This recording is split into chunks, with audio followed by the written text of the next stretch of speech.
Nama lengkapnya adalah Ali bin Abi Thalib ibnu Abdul Muthalib ibnu Hashim al-Quraisy al-Hashimi, biasa dipanggil Abu Hasan. Rasulullah memanggilnya Abu Turab. Ia lahir di Makkah 32 tahun setelah kelahiran Rasulullah, atau 10 tahun sebelum bi'tsah, pengangkatan sebagai Rasul. Ali adalah putra paman Nabi.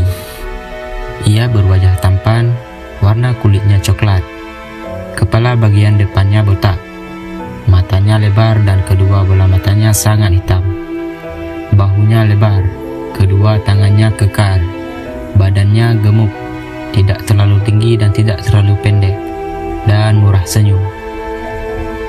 Ia sama sekali tidak tercemari dengan noda-noda jahiliyah. Ia adalah anak kecil yang mula-mula masuk Islam, tepatnya 2 hari setelah Rasulullah SAW menerima wahyu. Saat itu, ia baru berusia 10 tahun. Ia adalah orang yang pertama yang mengorbankan dirinya demi memperjuangkan agama Islam. Pada malam hijrah, Rasulullah SAW menugasinya untuk tidur di tempat tidur beliau. Ia ditugaskan Nabi untuk mengembalikan barang-barang kepada orang-orang musyrik pada pagi harinya. Nabi SAW mempersaudarakan Ali dengan Sahal bin Hanif. Ia mengikuti semua peperangan bersama Rasulullah SAW, kecuali perang Tabuk. Saat itu, Nabi menugasinya untuk menggantikan beliau di Mekah. Kemudian orang-orang munafik mengejeknya. Lalu ia menghadap Nabi sambil berkata, "Wahai Rasulullah, apakah aku ditugaskan untuk menjaga kaum wanita dan anak-anak?" Nabi menjawab, "Apakah kamu tidak rela kedudukanmu kepadaku bagaikan kedudukan Harun kepada Musa? Sayang sekali tidak ada lagi Nabi sesudahku." Hadis riwayat Muslim.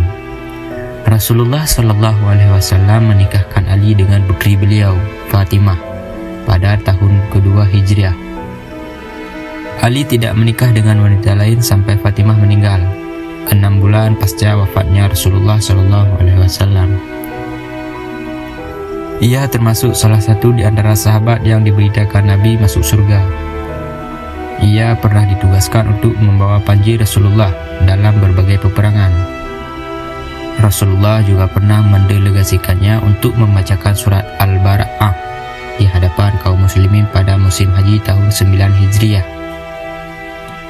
Ia memiliki 29 anak, 14 laki-laki dan 15 perempuan.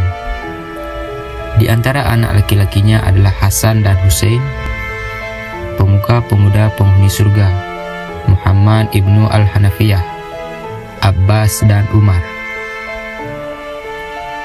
Setelah turun firman Allah Subhanahu wa Ta'ala, "Siapa yang membantahmu tentang kisah Isa sesudah datang ilmu yang meyakinkan kamu, maka katakanlah kepadanya, mari kita memanggil anak-anak kami dan anak-anak kamu, istri-istri kami dan istri-istri kamu, diri kami dan diri kamu.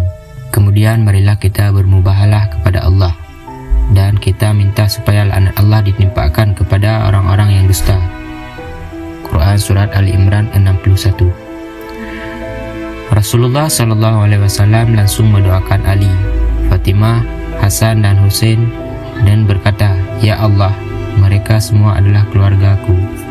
Hadis riwayat Muslim.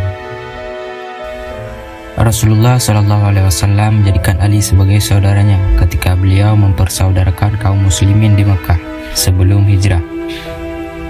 Beliau mengatakan kepada Ali, "Anda adalah saudaraku di dunia dan di akhirat." Hadis riwayat At-Tirmizi. Pada saat perang Khaybar, Rasulullah SAW mengatakan di hadapan para sahabat, "Besok panji akan kuserahkan kepada orang yang di tangannya lah Allah memberi kemenangan. Ia mencintai Allah dan Rasulnya, dan Allah dan Rasulnya pun mencintainya." Mendengar ucapan beliau, para sahabat membicarakan siapa gerangan orang yang akan diserahi panji oleh beliau. Mereka semua mengharap dirinya sebagai orang yang diserahi panji tersebut. Pagi harinya, Nabi bertanya, "Di mana Ali?" "Ali sedang sakit mata," jawab mereka. Beliau menyuruh untuk memanggil Ali. Setelah Ali datang, beliau mengusapkan tangan beliau ke mata Ali sambil mendoakan kesembuhannya. Ali benar-benar sembuh seolah ia tidak pernah sakit mata. Kemudian beliau menyerahkan panji kepadanya. Hadis riwayat Al-Bukhari. Tentang Ali, Imam Ahmad berkata, tidak diriwayatkan dari salah seorang sahabat tentang fadilah yang diriwayatkan dari Ali. Ia memangku jabatan sebagai khalifah tahun 35 Hijriah setelah kematian Utsman di tangan para pemberontak. Di cincinnya tertulis cap Allah Al-Malik. Muawiyah ibnu Abi Sufyan dan beberapa sahabat lainnya menentang atas kelambanan Ali menangkap dan menghukum pembunuh Utsman. Mereka juga tidak mau membaiat Ali sebagai khalifah. Hal ini yang menjadi pemicu perang di antara mereka. Ia memangku jabatan khalifah selama 4 tahun 8 bulan. Ali pernah berperang melawan Aisyah dalam perang Al-Jamal, perang Onta, tahun 36 Hijriah. Berperang melawan Muawiyah dalam perang Siffin, tahun 37 Hijriah. Dan berperang melawan orang-orang Khawarij dalam perang An-Nahrawan, tahun 40 Hijriah. Ia pernah mengatakan, takwa adalah rasa takut kepada Yang Maha Luhur, mengamalkan Al-Quran, rela atas pemberiannya yang sedikit, dan mempersiapkan bekal untuk hari akhir. Ia juga pernah mengatakan, berbicaralah kepada orang lain sesuai dengan kadar atau tingkat kepengetahuan mereka. Apakah kamu ingin ia mendudakan Allah dan Rasulnya? Ia meriwayatkan 586 hadis dari Nabi SAW.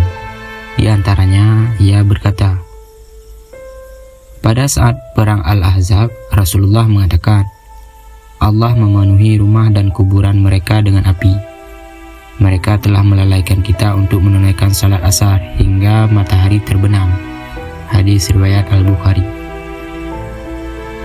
Ia meninggal di Kufah saat ia sedang keluar rumah untuk menunaikan salat subuh pada 17 Ramadan 40 Hijriah dalam usia 63 tahun. Ia meninggal akibat tebasan pedang Abdurrahman ibnu Muljam, salah seorang tokoh Khawarij. Terdapat perbedaan informasi tentang makam Ali. Ada pendapat yang mengatakan bahwa jasadnya dimakamkan di Kufah. Sebagian lain berpendapat di Madinah atau di tempat lain.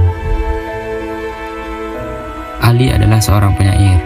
Ia pernah bersyair, janganlah kamu berlaku aniaya jika kamu mampu berlaku adil, karena tindak aniaya itu berujung pada penyesalan. Anda tidur sementara orang yang teraniaya tetap terjaga. Ia memohon agar kamu celaka dan mata Allah tidak pernah tidur. Semua perkataan, khutbah, dan syairnya telah dihimpun dalam kitab Nah al-Baghah. Akan tetapi, sebagian besar peneliti ragu atas penisbatan isi buku tersebut kepada Ali.